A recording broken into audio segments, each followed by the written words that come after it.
ദേശീയ വിദ്യാഭ്യാസ നയത്തിന്റെ ഭാഗമായി PM-ശ്രീ പദ്ധതിയുമായി ബന്ധപ്പെട്ട് കേരളത്തിലെ ഇടതു മുന്നണിയിലുണ്ടായ തർക്കങ്ങളും അതിനുശേഷം സംസ്ഥാന സർക്കാർ സ്വീകരിച്ച തന്ത്രപരമായ നീക്കങ്ങളും ഇന്ത്യൻ രാഷ്ട്രീയത്തിൽ ചൂടുള്ള ചർച്ചാവിഷയമായിരിക്കുകയാണ്. CPIയുടെ കടുത്ത എതിർപ്പ് അവഗണിച്ച് കരാറിൽ രഹസ്യമായി ഒപ്പിട്ട കേരളം ഫണ്ട് ലഭിച്ചതിന് പിന്നാലെ പദ്ധതിയിൽ നിന്നും പിന്മാറാൻ തീരുമാനിച്ചത് ഒരു രാഷ്ട്രീയ നാടകത്തിന്റെ അവസാന ഭാഗമായി വിലയിരുത്തപ്പെടുന്നു. എന്നാൽ കേന്ദ്രത്തിന് കത്തയക്കുന്നതിലെ കാലതാമസം CPIയെ വഞ്ചിക്കുമോ എന്ന ആശങ്കയ്ക്ക് ഇപ്പോൾ വീണ്ടും വഴിയൊരുക്കിയിരിക്കുകയാണ്. സംസ്ഥാനത്തിന് ലഭിക്കേണ്ട SSK ഫണ്ട് കേന്ദ്ര സർക്കാർ തടഞ്ഞുവെച്ചാണ് PM-ശ്രീ വിവാദത്തിന്റെ അടിസ്ഥാനം.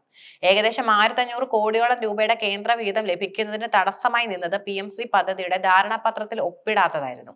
ഈ സാമ്പത്തിക പ്രതിസന്ധി മറികടക്കുന്നതിനായി CPI ഉൾപ്പെടെയുള്ള ഇടതു മുന്നണിയിലെ ഘടകകക്ഷികളുടെ ശക്തമായ എതിർപ്പുകളെ അവഗണിച്ച് സംസ്ഥാന സർക്കാർ അതീവ രഹസ്യമായി ധാരണാപത്രത്തിൽ ഒപ്പുവെക്കുകയായിരുന്നു.